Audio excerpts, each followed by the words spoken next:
चलिए आज हम लोग ज्योग्राफी के कुछ महत्वपूर्ण प्रश्न को देखेंगे और किसी भी एग्ज़ाम में 100% आने की संभावना है।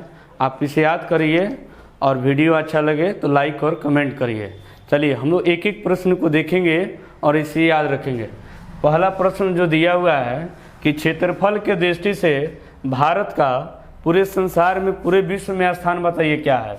हम तो आंसर यहाँ पे लिख दिए हुए हैं 7वां स्थान है, लेकिन आप देखिएगा क्षेत्रफल की दृष्टि से पहला देश कौन होगा। तो याद रखिएगा बाबू, पहला देश कौन है? रूस है। और दूसरा देश कौन है? कनाडा है। और तीसरा देश कौन है? चीन है। और चौथा देश कौन है? अमेरिका है। और फिर पांचवा देश कौन है? ब्राज़ील है। छठा देश कौन है? ऑस्ट्रेलिया है। याद रखिएगा ऑस्ट्रेलिया है। और फिर याद रखिएगा कि 7वां देश कौन पूछेगा, तो आप याद रखिएगा 7वां देश कौन है? भारत है। कौन है? भारत है। यानी क्षेत्रफल की दृष्टि से भारत का विश्व में स्थान कितना है, तो आप क्या याद रखिएगा? 7वां। प्रथम देश पूछेगा रूस, दूसरा पूछेगा कनाडा, और तीसरा पूछेगा चीन, चौथा पूछेगा अमेरिका, पांचवा पूछेगा ब्राज़ील, और छठा पूछेगा ऑस्ट्रेलिया, और भारत का स्थान कौन है? 7वां है। आगे आपको बताएंगे कि इसका क्षेत्रफल भी कितना है। अगली प्रश्न की तरफ हम लोग बढ़ते हैं। कह रहा है कि जनसंख्या के दृष्टि से भारत का विश्व में स्थान कौन सा है। जनसंख्या के दृष्टि से भारत का विश्व में स्थान कौन है, कितना है। तो अभी अगर वर्तमान का बात किया जाए तो याद रखिएगा बाबू, जनसंख्या के दृष्टि से भारत का स्थान क्या है? प्रथम है। और दूसरा स्थान क्या है? दूसरा स्थान किसका है? चीन का है। लेकिन इसके पहले कौन सा स्थान था भारत का? तो दूसरा था। अभी आप वर्तमान में याद रखिएगा जनसंख्या के दृष्टि से भारत का स्थान पहला है और चीन का स्थान क्या है? दूसरा है। चलिए अगली प्रश्न की तरफ हम लोग बढ़ते हैं। कह रहा है कि भारत के दक्षिण में कौन सा महासागर है। आप भारत का मानचित्र देखिएगा सबसे निचला वाला हिस्सा में, और जो महासागर है उस महासागर का नाम क्या है? हिंद महासागर। और इसी महासागर के नाम से अपने देश का नाम पड़ा है हिंदुस्तान। चलिए अगली प्रश्न की तरफ हम लोग बढ़ते हैं। कह रहा है कि मनार की खाड़ी और जल डमरू मध्य भारत के किस देश को अलग करता है। तो याद रखे रहिएगा किसको अलग करता है? मनार की खाड़ी और पाक जल डमरू मध्य, यह किसको अलग करता है? यह अलग करता है बाबू श्रीलंका से। किसको अलग करता है? श्रीलंका से। याद रखे रहिएगा। चलिए अगले प्रश्न की तरफ हम लोग बढ़ते हैं। कह रहा है कि भारत के मध्य कौन सी रेखा गुजरती है। भारत के बीचों बीच कौन सी रेखा गुजरती है। तो आंसर तो आप देखिए कौन सी रेखा दिखाई दे रहा है? कर्क रेखा दिखाई दे रहा है। और पूछे कितने राज्यों से गुजरती है, तो क्या बोलिएगा? 8 राज्यों से गुजरती है। फिर पूछे कितना डिग्री पे झुका हुआ है, तो क्या बोलिएगा? 23.5 डिग्री। क्या बोलिएगा? 23.5 डिग्री बोलिएगा। भारत के मध्य कौन सी रेखा गुजरती है? तो कर्क रेखा। कितने राज्य से? 8 राज्य से। कितना डिग्री? 23.5 डिग्री। आगे आपको वीडियो में बताएंगे कौन कौन सी राज्य है, वो भी आप सवाल बता देंगे। चलिए अगली प्रश्न की तरफ हम लोग बढ़ते हैं। कह रहा है कि भारत का उत्तर से दक्षिण तक विस्तार कितना है। यानी यहाँ उत्तर और नीचे आप देखिएगा दक्षिण, यहाँ से लेकर यहाँ तक इसका विस्तार कितना है। तो याद रखिएगा बाबू 3214 किलोमीटर। 3214 किलोमीटर है। उत्तर से दक्षिण तक विस्तार भारत का कितना है? 3214 किलोमीटर है। चलिए अगली प्रश्न की तरफ हम लोग बढ़ते हैं। कह रहा है कि भारत का पूर्व से पश्चिम तक विस्तार कितना है। भारत का पूर्व से पश्चिम तक, इधर आप पूर्व ले लीजिए, इधर आप पश्चिम लीजिए, और यहाँ से लेकर यहाँ तक ले विस्तार कितना है। तो आप याद रखिएगा 2933 किलोमीटर। 2933 किलोमीटर याद रखिएगा। यानी पूरब से पश्चिम तक की लंबाई कितना है? 2933 किलोमीटर। 2933 किलोमीटर याद रख रहिएगा। चलिए अगली प्रश्न की तरफ हम लोग बढ़ते हैं। कह रहे कि अंडमान और निकोबार द्वीप समूह कहाँ स्थित है। तो इसको याद रखिएगा, यह स्थित है बाबू बंगाल की खाड़ी में। बंगाल की खाड़ी में, इधर अरब सागर, नीचे हिंद महासागर, इधर बंगाल की खाड़ी में है अंडमान और निकोबार। अगला प्रश्न ध्यान से सुनिएगा। भारत का सबसे बड़ा द्वीप कौन सा है। तो याद रखिएगा मध्य अंडमान, मध्य अंडमान है, याद रख रहिएगा। चलिए अगली प्रश्न की तरफ हम लोग ध्यान देते हैं। कह रहा है कि लक्षद्वीप कहाँ स्थित है, लक्षद्वीप कहाँ स्थित है। भारत का मानचित्र देखिएगा, इधर अरब सागर में है, यानी लक्षद्वीप कहाँ स्थित है, अरब सागर में। कहाँ स्थित है, अरब सागर में। कह रहा है कि भारत का क्षेत्रफल विश्व के क्षेत्रफल का कितना प्रतिशत है, पूरे संसार के क्षेत्रफल का कितना प्रतिशत है। तो याद रखिएगा 2.42%, 2.42% है, याद रख रहिएगा। चलिए अगला कह रहा है कि विश्व के कुल जनसंख्या का कितने प्रतिशत भारत में निवास करती है। पुराना आंकड़ा भी कुछ बदल भी सकता है, लेकिन याद रखिएगा कितना प्रतिशत है बाबू, 17%। कितना है, 17%, इसे याद रख रहिएगा। चलिए अगला प्रश्न की तरफ हम लोग ध्यान देते हैं। और अभी आपको बताए हैं कि आप याद रख रहिएगा कि भारत का कुल क्षेत्रफल कितना है। तो भारत का कुल क्षेत्रफल 32,87,263 वर्ग किलोमीटर। VVI प्रश्न है, याद रख लीजिएगा 32,87,263 वर्ग किलोमीटर, याद रखिएगा। अभी आपको हम बताए हैं कि कर्क रेखा से किन राज्यों से होकर गुजरती है। अभी आपको बताए हैं कि भारत के बीचों बीच कौन सी रेखा गुजरती है, कर्क रेखा गुजरती है। कितने राज्य गुजरती है, 8 गुजरती है। और कितना डिग्री, 23.5 डिग्री। इसी तरह आप याद रख रहिएगा। लेकिन अब याद रखना है कि कौन कौन से राज्य गुजरते हैं। तो कर्क रेखा से सबसे पहले कौन सा राज्य गुजरेगा, आपको याद रखिएगा राजस्थान पहला, और दूसरा कौन गुजरेगा, गुजरात, और तीसरा कौन गुजरेगा, मध्य प्रदेश, चौथा कौन गुजरेगा, छत्तीसगढ़, पांचवा कौन गुजरेगा, झारखंड, और छठा कौन गुजरेगा, पश्चिम बंगाल, सातवां कौन गुजरेगा, त्रिपुरा, और आठवां कौन गुजरेगा, मिजोरम। कौन गुजरेगा, मिजोरम। VVI प्रश्न है, याद रख लीजिएगा। भारत कर्क रेखा कितने राज्य से होकर गुजरती है, 8 गो राज्य है, राजस्थान, गुजरात, मध्य प्रदेश, छत्तीसगढ़, झारखंड, पश्चिम बंगाल, त्रिपुरा और मिजोरम। इसे याद रख लीजिएगा। चलिए अगली प्रश्न की तरफ हम लोग ध्यान देते हैं कि भारत का मानक समय और ग्रीनविच के समय में कितना का अंतर है। तो याद रखिएगा भारत का मानक समय इंडियन स्टैंडर्ड टाइम, और याद रखिएगा ये दोनों के बीच का जो अंतर है वो 5 घंटा 30 मिनट, 5 घंटा 30 मिनट, याद रख रहिएगा। चलिए भूमध्य रेखा से भारत के दक्षिणी छोर की दूरी कितनी है। तो आप इसे याद रखिएगा, भूमध्य रेखा से भारत के दक्षिणी छोर की दूरी कितना है, 876 किलोमीटर, 876 किलोमीटर है।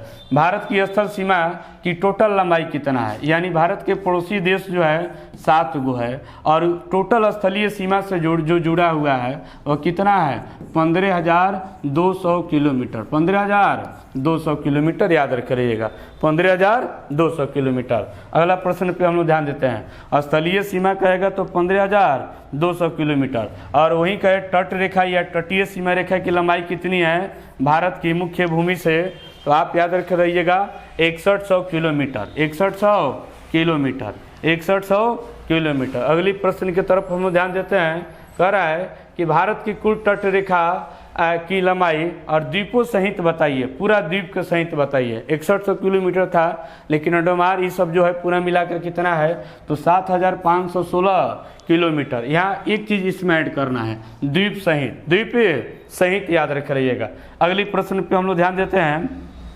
भारत में समुद्र तट वाले राज्य कितनी संख्या कितनी है, आप बताइए। भारत का जो है समुद्री तट से जो राज्य जुड़ता है वो कितना है, आप बताइए। तो याद रखिएगा ये टोटल जो राज्य है बाबू वो 9 गो है। कै गो है, 9 गो है। शुरुआत कहाँ से होता है, अरब सागर, गुजरात से होता है। यानी पहला राज्य कौन हो जाएगा, गुजरात, और दूसरा राज्य कौन हो जाएगा, महाराष्ट्र, तीसरा कौन हो जाएगा, गोवा, चौथा कौन हो जाएगा, कर्नाटक, पांचवा कौन हो जाएगा, केरल, और छठा कौन हो जाएगा, तमिलनाडु, सातवां कौन हो जाएगा, आंध्र प्रदेश, आठवां कौन हो जाएगा, आप याद रखिएगा उड़ीसा, और 9वां कौन हो जाएगा, पश्चिम बंगाल। यानी भारत का जो है समुद्र तट से कितने राज्य गुजरते हैं, आप याद रखिएगा 9, और कौन कौन है यहाँ पे आप लिख दिए, आप कॉपी में नोट कर लीजिएगा। चलिए अगली प्रश्न की तरफ हम लोग ध्यान देते हैं। कह रहा है कि किस राज्य की समुद्र तट रेखा सबसे लंबी है, सबसे लंबी है, जो आप पहले देखे हैं राज्य। तो याद रखिएगा समुद्र तट की रेखा सबसे लंबी है, तो सबसे लंबी किसकी है? गुजरात की। किसकी है? गुजरात की, याद रख रहिएगा। भारत, अगला प्रश्न पे हम लोग ध्यान देते हैं। कह रहा है कि भारत की स्थल सीमा रेखा किस देश के साथ सबसे अधिक साझा करती है? 7 को पड़ोसी देश है और सबसे अधिक साझा करने वाला जो देश है वह है बाबू, याद रखिएगा, बांग्लादेश। कौन है? बांग्लादेश है। अगली प्रश्न की तरफ हम ध्यान देते हैं। भारत का कौन सा भू आकृति भाग प्राचीन है? तो नीचे वाला जो आप देखिएगा, जिसको हम लोग बोलते हैं प्रायद्वीपीय भारत, उसी को हम लोग बोलते हैं बाबू प्रायद्वीपीय पठार, सबसे प्राचीन है। प्रायद्वीपीय पठार सबसे प्राचीन है। अगली प्रश्न की तरफ हम लोग देखते हैं। कह रहा है कि जम्मू कश्मीर का वह हिस्सा जो चीन और चीन अधिकार में है क्या कहलाता है? तो ये तो पहले की कुछ पुरानी बातें हैं, उसको हम लोग बोलते हैं स्काई चीन। अब जो है जम्मू कश्मीर का हिस्सा नहीं, अब लद्दाख बन गया है। लेकिन आप याद रख रहिएगा कौन सा विवादित जगह है? स्काई चीन। भारत में शीत मरुस्थल कौन सा है? तो याद रखिएगा लद्दाख। अगर शीत मरुस्थल का है तो लद्दाख। और भारत का सबसे बड़ा मरुस्थल का है थार मरुस्थल। कहाँ है? तो राजस्थान में है, याद रख रहिएगा। किस देश के साथ न्यू मूर द्वीप का कारण भारत के साथ विवाद है? तो कौन सा देश है बाबू? बांग्लादेश के साथ। कौन सा देश के साथ है? बांग्लादेश के साथ है। चलिए अगली प्रश्न पे हम लोग ध्यान देते हैं। कह रहा है कि भारत किस गोलार्ध में स्थित है? सबसे बीबीआई प्रश्न, और याद रखिएगा भारत किस गोलार्ध में स्थित है? तो आप इस तरह अगर मानचित्र बनाते हैं, इस तरह अगर बांटते हैं, तो यहीं पे भारत स्थित है। यानी याद रखिएगा इधर वाला इलाका को हम लोग बोलते हैं उत्तरी गोलार्ध। यानी भारत कौन सा गोलार्ध में स्थित है बाबू? उत्तरी गोलार्ध में। कौन सा गोलार्ध में स्थित है? उत्तरी गोलार्ध में स्थित है, याद रख रहिएगा। कौन सा महत्वपूर्ण अक्षांक जो भारत को 2 भागों में बांटता है? तो वही है 23.5 डिग्री और कर्क रेखा है, इसे याद रख रहिएगा। 23.5 डिग्री याद रख रहिएगा। भारत का कौन सा राज्य जो 3 ओर से बांग्लादेश से घिरा हुआ है? इसीलिए इसका नाम पड़ा हुआ है, बांग्लादेश के 3 ओर से घेरा हुआ है, इसीलिए इसका नाम क्या पड़ गया है? त्रिपुरा। क्या नाम पड़ा हुआ?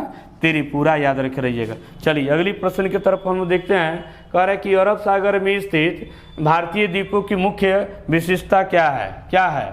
यह जो जितने भी द्वीप है, ये सभी द्वीप जो है परवाल उद्गम के है। परवाल उद्गम के है। कौन सा है? परवाल उद्गम के है। मैकाल का पठार भारत के किस राज्य में है? याद रख रहिएगा मैकाल का पठार भारत के किस राज्य में है? छत्तीसगढ़ में। किस राज्य में है? छत्तीसगढ़ में।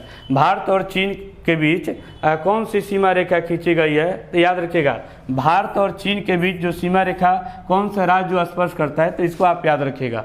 अब जो नया हो गया है, और याद रखिएगा लद्दाख। कौन है? लद्दाख। फिर हिमाचल प्रदेश, उत्तराखंड, सिक्किम और अरुणाचल प्रदेश, याद रखिएगा। इसमें सिर्फ एक ही आंसर होगा, और क्या होगा? अरुणाचल प्रदेश। ये गलती हो गई, इसको छोड़ दीजिएगा, याद रख रहिएगा। चलिए अगली प्रश्न की तरफ हम लोग ध्यान देते हैं। कह रहा है कि दक्षिण भारत की सबसे ऊंची चोटी कौन सा है? दक्षिण भारत की सबसे ऊंची चोटी कौन सा है? तो याद रखिएगा दक्षिण भारत की बात कर रहा है तो अनाई मुंडू। क्या होना है? अनाई मुंडी है, याद रखिएगा।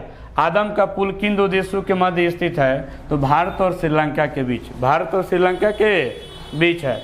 भारत का कौन सा राज्य जो सबसे अधिक सीमाओं से सटा हुआ है? तो कौन सा राज्य हो जाएगा? यूपी, उत्तर प्रदेश। कौन सा हो जाएगा?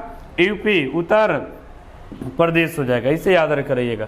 चलिए अगली प्रश्न की तरफ ध्यान देते हैं। उत्तर प्रदेश यहाँ पे दिया हुआ है कि स्वतंत्रता से पहले कौन सा भारतीय क्षेत्र जो काला पानी के नाम से जाना जाता है? जो काला पानी के नाम से जाना जाता है, तो याद रख रहिएगा सबसे इधर है आपको अंडमान और निकोबार। अंडमान और निकोबार, अंडमान और निकोबार। अगला प्रश्न पे हम लोग ध्यान देते हैं। कह रहा है कि भारत और पाकिस्तान के बीच सीमा रेखा कौन सा निर्धारित करता है? तो जिसने बनाया है उसी के नाम पे है। उनका पूरा नाम है सर सिरिल जॉन रेडक्लिफ। यानी भारत और पाकिस्तान के बीच में जो सीमा रेखा खींची गई उसका नाम क्या है? रेडक्लिफ। कौन, क्या नाम है? रेडक्लिफ, याद रख रहिएगा।